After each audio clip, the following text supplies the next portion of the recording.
చేసుకోనంటేనేమో నువ్వు కొడతావు, చేసుకుంటా అంటేమో ఆయన కొడతాడు.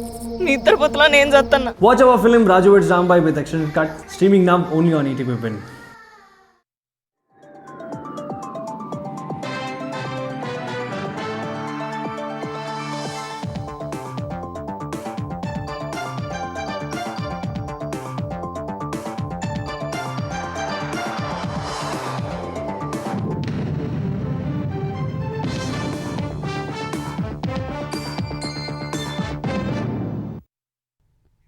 నమస్కారం, ఈటీవీ న్యూస్కి స్వాగతం. ముందుగా ముఖ్యాంశాలు.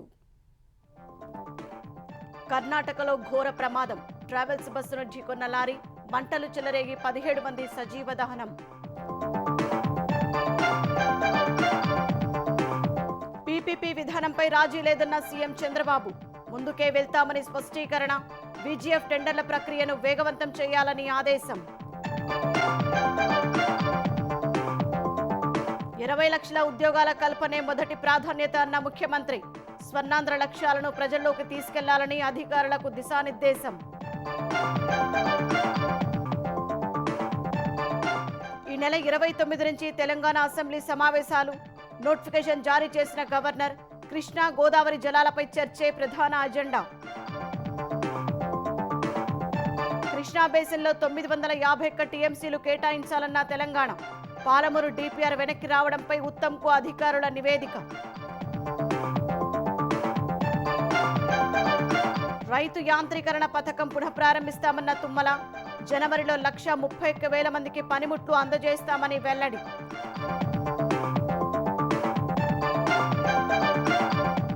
దేశంలో మరో 2 విమానయాన సంస్థలకు కేంద్రం అనుమతి. అల్ హింద్ ఫ్లై ఎక్స్ప్రెస్లకు పౌర విమానయాన శాఖ గ్రీన్ సిగ్నల్.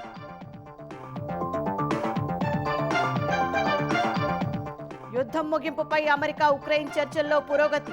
కీలక అంశాలపై కుదిరిన ఏకాభిప్రాయం. పుతిన్ కోర్టులో బంతి ఉందన్న జెలెన్స్కీ.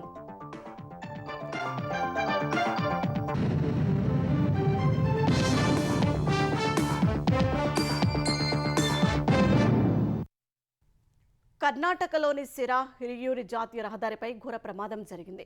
బెంగళూరు నుంచి గోకర్ణం వెళ్తున్న సీబర్డ్ ప్రైవేట్ ట్రావెల్స్ బస్సును డివైడర్ దాటిపోయి లారీ ఢీకొంది. బస్సు డీజిల్ ట్యాంక్ వద్దే లారీ ఢీకొనడంతో వెంటనే మంటలు చెలరేగాయి. దీంతో 17 మంది సజీవ దహనమయ్యారు. హుటాహుటిన ఘటనా స్థలికి చేరుకున్న అధికారులు సహాయక చర్యలు చేపట్టారు. ప్రమాదంలో గాయపడిన వారిలో 9 మందికి సిరాలోని ఆసుపత్రిలో చికిత్స కొనసాగుతోంది. హిరియూరులోని ఆసుపత్రిలో మరో 12 మందికి చికిత్స కొనసాగుతోంది.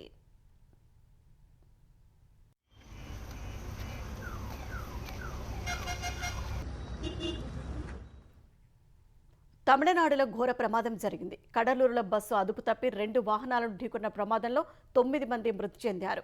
2 పిల్లలు సహా 4 తీవ్రంగా గాయపడ్డారు. బస్సు టైర్ బస్ట్ కావడంతో ఈ ఘటన జరిగినట్లు పోలీసులు తెలిపారు. తిరుచినాపల్లి నుంచి చెన్నైకి బయలుదేరిన తమిళనాడుకు చెందిన ఆర్టీసీ బస్సు కడలూరు జాతీయ రహదారిపై వెళ్తుండగా టైర్ బస్ట్ కావడంతో ఎదురుగా వస్తున్న 2 కార్లను ఢీకొట్టిందని చెప్పారు. ఈ దుర్ఘటనపై సీఎం స్టాలిన్ దిగ్భ్రాంతి వ్యక్తం చేశారు.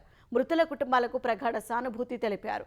మృతుల కుటుంబాలకు 3 లక్షల రూపాయలు, గాయపడిన వారికి ₹1,00,000 పరిహారాన్ని సీఎం ప్రకటించారు. ఆసుపత్రిలో చికిత్స పొందుతున్న క్షతగాత్రులకు అత్యుత్తమ చికిత్స అందించాలని అధికారులను ఆదేశించారు. పేదలకు నాణ్యమైన వైద్యం అందించే విషయంలో రాజీ లేదని ముఖ్యమంత్రి చంద్రబాబు స్పష్టం చేశారు. పీపీపీ విధానంపై ముందుకే వెళ్తామని తేల్చి చెప్పిన ముఖ్యమంత్రి దీనిపై తప్పుడు ప్రచారాన్ని తిప్పికొట్టాలని అధికారులకు దిశానిర్దేశం చేశారు. కేంద్ర మార్గదర్శకాల మేరకు విజిఎఫ్ కింద టెండర్ల ప్రక్రియను వేగవంతం చేయాలని ఆదేశించారు. వైద్య ఆరోగ్య శాఖపై సచివాలయంలో సీఎం చంద్రబాబు ఉన్నత స్థాయి సమీక్ష నిర్వహించారు. దేశవ్యాప్తంగా పీపీపీ విధానం అమల్లో ఉందని సీఎం గుర్తు చేశారు. ఏపీలో పేదలకు నాణ్యమైన కార్పొరేట్ వైద్యం అందించేందుకు నిర్దేశించిన పీపీపీ విధానంలో వైద్య కళాశాలల నిర్మాణానికి టెండర్ల ప్రక్రియ వేగవంతం చేయాలని ఆదేశించారు. పీపీపీ విధానంలో చేపట్టిన వైద్య కళాశాలల నిర్మాణానికి కేంద్రం మార్గదర్శకాలకు అనుగుణంగా వయబిలిటీ గ్యాప్ ఫండ్ సహా ఇతర ప్రోత్సాహకాలు ఇవ్వాలని ఆదేశించారు. పీపీపీ విధానంలో ఆసుపత్రులు, వైద్య కళాశాలల నిర్మాణం, మౌలిక వసతుల కల్పనపై కేంద్ర ప్రభుత్వ సూచనలు, మార్గదర్శకాల్ని అధికారులు చంద్రబాబుకు వివరించారు. పీపీపీ ప్రాజెక్టులను ప్రోత్సహించేందుకు కేంద్రం ఆర్థిక వ్యవహారాల విభాగం పలు విధానపరమైన ఆర్థిక సహాయ పథకాలు ప్రవేశపెట్టిందని తెలిపారు. వీజీఎఫ్ కింద అందించే 60% ఆర్థిక చేయూతను కేంద్ర రాష్ట్ర ప్రభుత్వాలు 30% చొప్పున భరించాలని కేంద్రం సూచించిందన్నారు. వీజీఎఫ్ ద్వారా అరుణాచల్ ప్రదేశ్, ఝార్ఖండ్, ఉత్తరప్రదేశ్ లాంటి రాష్ట్రాల్లో ఆసుపత్రులు, వైద్య కళాశాలల నిర్మాణానికి ఆర్థిక వ్యవహారాల విభాగం ఇప్పటికే అనుమతులు ఇచ్చిందని గుర్తు చేశారు. ఆరోగ్య మౌలిక వసతుల అభివృద్ధికి పీపీపీ విధానాన్ని కేంద్రం ప్రోత్సహిస్తోందన్నారు. దీని ద్వారా కీలక మౌలిక వసతుల అభివృద్ధి వేగవంతమై ప్రజలకు నాణ్యమైన వైద్య సేవలు అందుబాటులోకొస్తాయని కేంద్రం అభిప్రాయపడిందని అధికారులు సీఎంకు వివరించారు. ప్రభుత్వం తొలి విడతగా ఆదోని, మదనపల్లె, మార్కాపురం, పులివెందుల వైద్య కళాశాలలకు ఆహ్వానించిన టెండర్ల తాజా పరిస్థితిని అధికారులు సీఎంకు వివరించారు. 4 వైద్య కళాశాలల నిర్మాణానికి సెప్టెంబర్ 18న టెండర్లు పిలిస్తే 2 ప్రీ-బిడ్ సమావేశాల్లో 6 జాతీయ, అంతర్జాతీయ సంస్థలు పాల్గొన్నాయని తెలిపారు.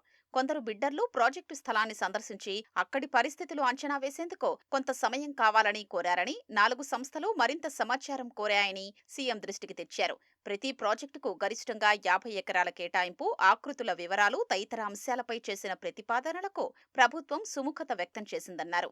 ఎన్ఎంసీ నిబంధనల మేరకు భూమిని సమర్థంగా వినియోగించుకునేలా డిజైన్లు రూపొందించుకునే స్వేచ్ఛ ఇవ్వాలని, కన్సార్టియం సభ్యుల సంఖ్యను 2 నుంచి 3కు పెంచాలని బిడ్డర్లు కోరితే అంగీకరించామన్నారు. ఆదోని వైద్య కళాశాల నిర్మాణానికి ఓ సంస్థ ముందుకొచ్చిందని అధికారులు సీఎం దృష్టికి తీసుకెళ్లారు. ఆ సంస్థతో ఒప్పందం చేసుకోవాలని సీఎం సూచించారు. మిగిలిన వైద్య కళాశాల టెండర్ల ప్రక్రియ వేగవంతం చేసేలా బిడ్డర్లతో సంప్రదింపులు జరపాలని ఆదేశించారు. ప్రతి ఒక్కరికి డిజిటల్ హెల్త్ కార్డులు ఇచ్చేలా రూపొందించిన సంజీవని ప్రాజెక్టును ఎప్పటికప్పుడు సమర్థంగా అమలు చేయాలని సీఎం ఆదేశించారు. కుప్పంలో పైలట్గా చేపట్టిన సంజీవని ప్రాజెక్టు అమలుపై ఆరా తీశారు. చిత్తూరు జిల్లా వ్యాప్తంగా ప్రాజెక్టు అమలు దిశగా ఎలాంటి చర్యలు చేపట్టారని ప్రశ్నించారు. కుప్పంలో ఎదురైన అడ్డంకుల్ని అధిగమిస్తూ వాటికి పరిష్కారం చూపేలా చిత్తూరు జిల్లా వ్యాప్తంగా దీన్ని అమలు చేయాలన్నారు. స్పీడ్ ఆఫ్ డెలివరింగ్ గవర్నెన్స్లో భాగంగా పౌరులకు మెరుగైన సేవలు వేగంగా అందించేందుకు ప్రతి ప్రభుత్వ శాఖ ఇండికేటర్లను సిద్ధం చేసుకోవాలని ముఖ్యమంత్రి చంద్రబాబు ఆదేశించారు. స్వర్ణాంధ్ర 2047 లక్షల సాధన కోసం రూపొందించిన 10 సూత్రాలను 10 మిషన్లుగా నిర్దేశించుకొని పనిచేయాలని సూచించారు. 20 లక్షల ఉద్యోగాల కల్పనకే మొదటి ప్రాధాన్యత అని స్పష్టం చేశారు. స్వర్ణాంధ్ర 2047 లక్ష్యాలు 10 సూత్రాల అమలుపై సచివాలయంలో సీఎం చంద్రబాబు ఆయా శాఖల నోడల్ అధికారులతో సమీక్ష నిర్వహించారు. మిషన్ ఫ్రేమ్వర్క్ రూపకల్పన, ఆయా ప్రభుత్వ శాఖలు మెరుగైన పనితీరు కోసం ముఖ్యమైన ఇండికేటర్లను గుర్తించి వాటికి అనుగుణంగా పనిచేయాలని సూచించారు. జీరో పావర్టీ మిషన్లో భాగంగా P4 విధానాన్ని ముందుకు తీసుకెళ్లడంతో పాటు వాటి అమలును విజన్ మానిటరింగ్ యూనిట్ల ద్వారా పర్యవేక్షించాలని తెలిపారు.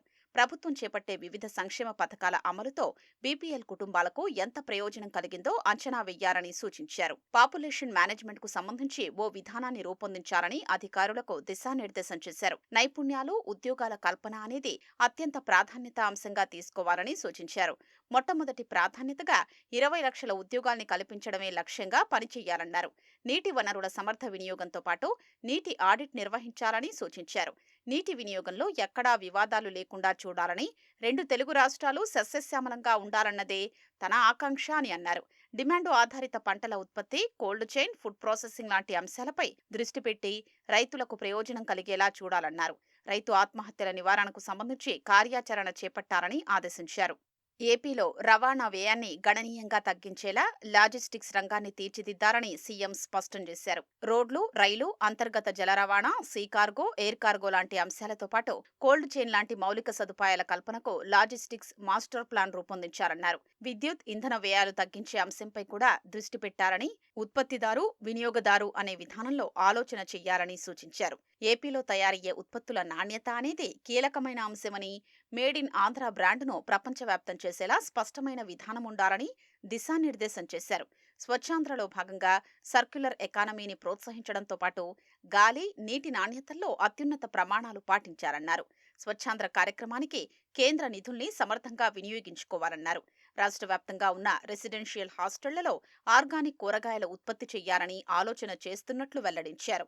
పౌర సేవలు సులభంగా ప్రజలకు అందేలా ప్రభుత్వ శాఖలన్నీ సాంకేతికతను అందిపుచ్చుకోవాలని, ఆర్టీజీఎస్ ద్వారా సమాచారాన్ని సమన్వయం చేసుకోవాలని సీఎం సూచించారు. విద్యాశాఖ వినియోగంలోకి తీసుకొచ్చిన క్వికర్ యాప్ లాంటి వినూత్న ఆవిష్కరణలు అమలు చేయాలన్నారు. తెలంగాణ శాసనసభ సమావేశాలు సోమవారం ఉదయం 10:30 గంటల నుంచి ప్రారంభం కానున్నాయి. ఈ మేరకు గెజెట్ నోటిఫికేషన్ జారీ అయ్యింది. రాష్ట్ర ప్రభుత్వ నిర్ణయం మేరకు అసెంబ్లీ కౌన్సిల్లను గవర్నర్ జిషదేవ్ వర్మ సమన్ చేశారు. అందుకు అనుగుణంగా శాసనసభ కార్యదర్శి నరసింహాచార్యులు ఉత్తర్వులు జారీ చేశారు.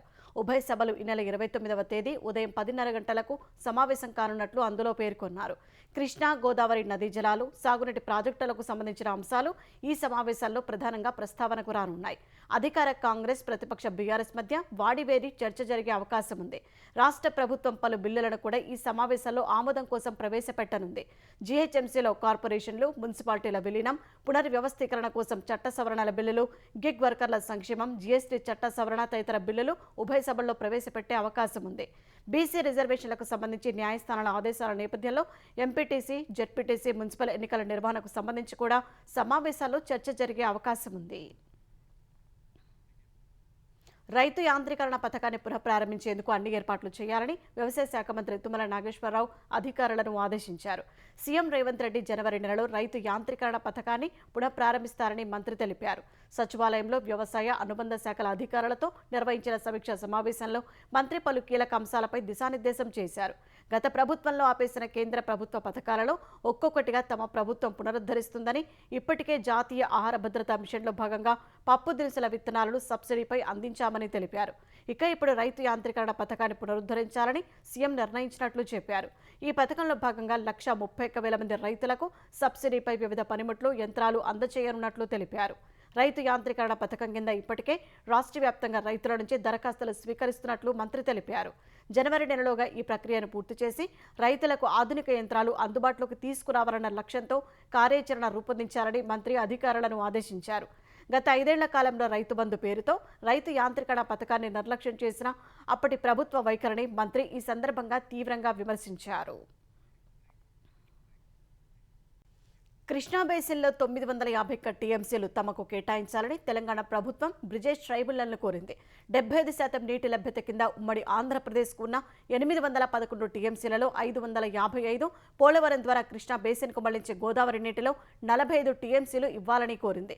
వీటితో పాటు మిగిలిన నీటిలో 188 టీఎంసీలు కలిపి మొత్తం 951 టీఎంసీల డిమాండ్ను కృష్ణా ట్రైబ్యునల్ 2 ముందు పెట్టింది. అంతరాష్ట్ర జల వివాదాలు, కృష్ణా బేసిన్లో తెలంగాణ అవసరాలు, పోతిరెడ్డిపడి హెడ్ రెగ్యులేటర్, రాయలసీమ ఎత్తిపోతల, పాలమూరు రంగారెడ్డి ఎత్తిపోతల ప్రస్తుత పరిస్థితి గురించి అంతరాష్ట్ర జలవనరుల విభాగం నీటిపారుదల శాఖ మంత్రి ఉత్తమ్ కుమార్ రెడ్డికి ఓ నివేదిక సమర్పించింది.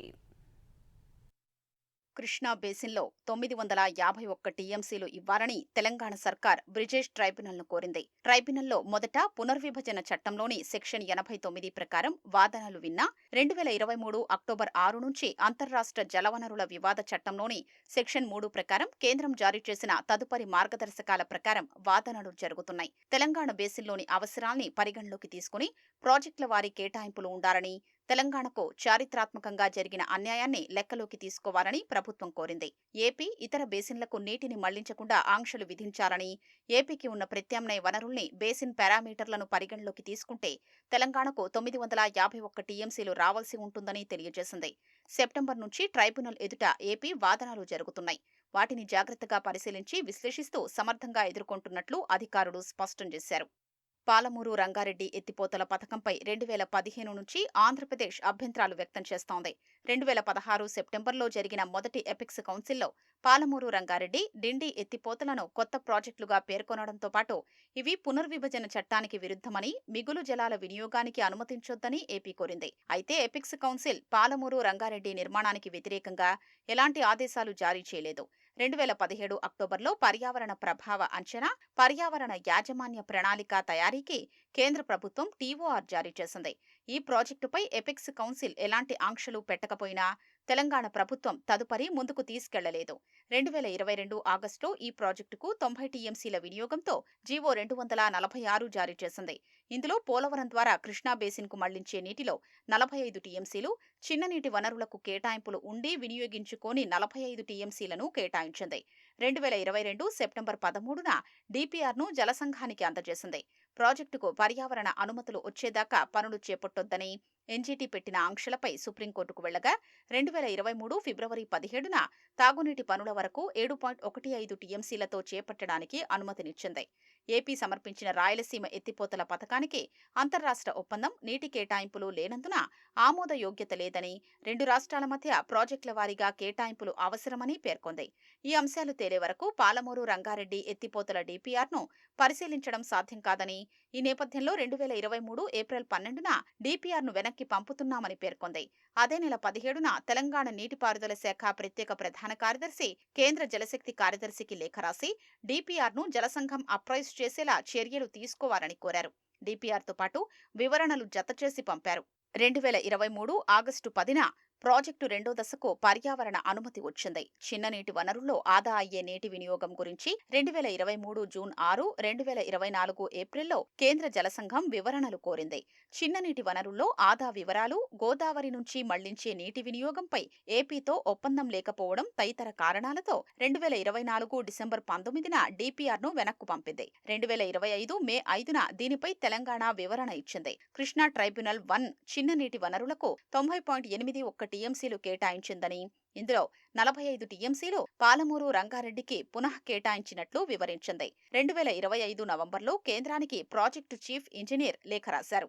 గతంలో సుప్రీంకోర్టు తాగునీటికి అనుమతించిన 7.15 టీఎంసీలతో పాటు పాక్షికంగా సాగునీటి సదుపాయం కల్పించేందుకు చిన్ననీటి వనరులకు కేటాయింపు ఉండి వినియోగించుకోని 45 టీఎంసీలను మొదటి దశ కింద వాడుకొని ప్రతి ప్యాకేజీలో 5 పంపులు రన్ చేసుకోవడానికి అనుమతించారని కోరారు. కృష్ణా ట్రైబ్యునల్ 1 ఉమ్మడి ఆంధ్రప్రదేశ్కు 75% నీటి లభ్యత కింద 811 టీఎంసీలు కేటాయించింది. తెలంగాణ ఏర్పడిన తర్వాత పునర్విభజన చట్టంలోని సెక్షన్ 89 ప్రకారం ప్రాజెక్టుల వారీగా కేటాయింపులు చేయాలని కేంద్రం ట్రైబ్యునల్కు నిర్దేశించింది. 2015-16లో ఒక సంవత్సరం తెలంగాణ 299, ఆంధ్రప్రదేశ్ 512 టీఎంసీలు వినియోగించుకునేలా తాత్కాలిక ఏర్పాటు జరిగింది. 2016లో ఎపెక్స్ కౌన్సిల్లోనూ దీనిపై చర్చ జరిగింది.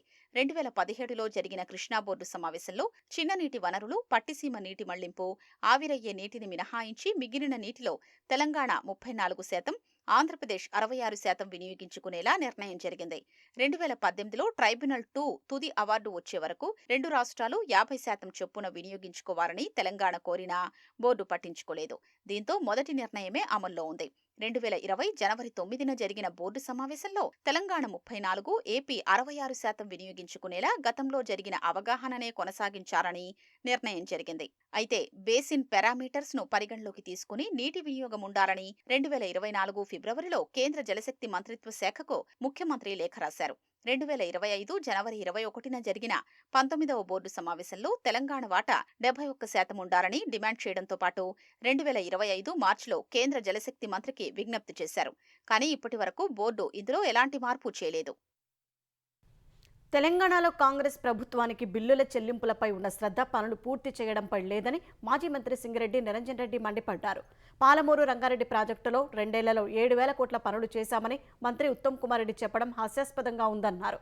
ఉత్తమ్ పద్య అబద్దాలు మాట్లాడారన్న ఆయన తెలిసి ఉండి ఇలా మాట్లాడితే క్షమాపణ చెప్పాలని డిమాండ్ చేశారు. కాంగ్రెస్ ప్రభుత్వం వచ్చిన తర్వాత పంపుల కోసం ఒక నట్టు బోల్ట్ కూడా ఇన్నెంటు పెట్టలేదని, 1 కిలోమీటర్ కూడా తవ్వలేదని ఆరోపించారు. జూరాల దగ్గర పాలమూరు రంగారెడ్డి ప్రతిపాదించి ఉంటే నీరు తగినంత లేకపోగా 46 గ్రామాలు ముంపునకు గురయ్యేవన్న నిరంజన్ రెడ్డి 70,000 ఎకరాలకు పైగా భూసేకరణ అవసరమయ్యేదని తెలిపారు.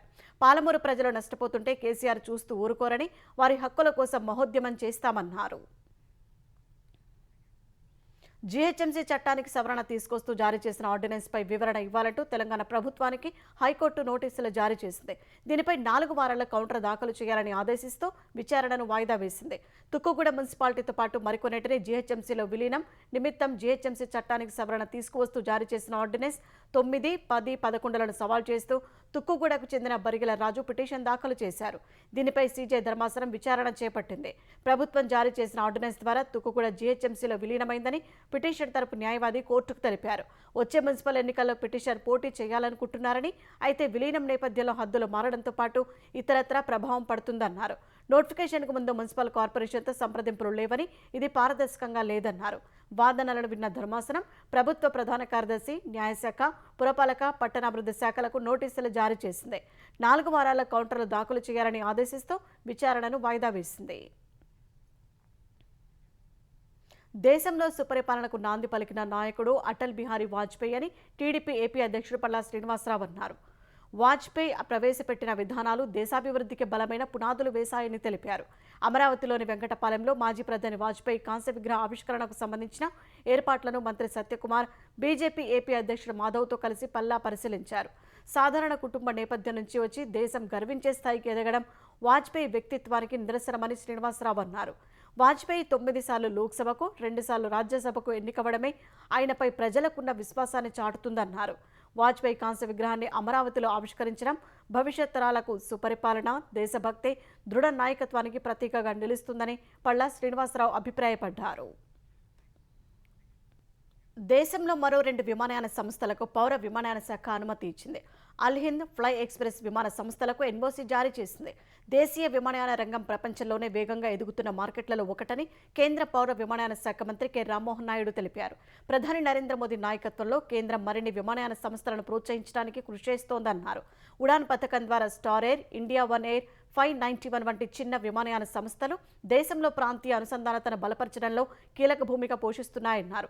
ఇప్పటికే ఉత్తరప్రదేశ్కు చెందిన శంఖేర్, తెలుగు రాష్ట్రాలకు చెందిన ట్రూజెట్ సంస్థలకు షెడ్యూల్డ్ విమానాలు నడపడానికి పౌర విమానయాన శాఖ ఎన్ఓసీని జారీ చేసింది. ప్రస్తుతం దేశంలో 9 షెడ్యూల్డ్ క్యారియర్స్ ఉండగా ఇండిగో, ఎయిర్ ఇండియా గ్రూప్ కలిసి దేశంలో 90% మార్కెట్ షేర్ను కలిగి ఉన్నాయి.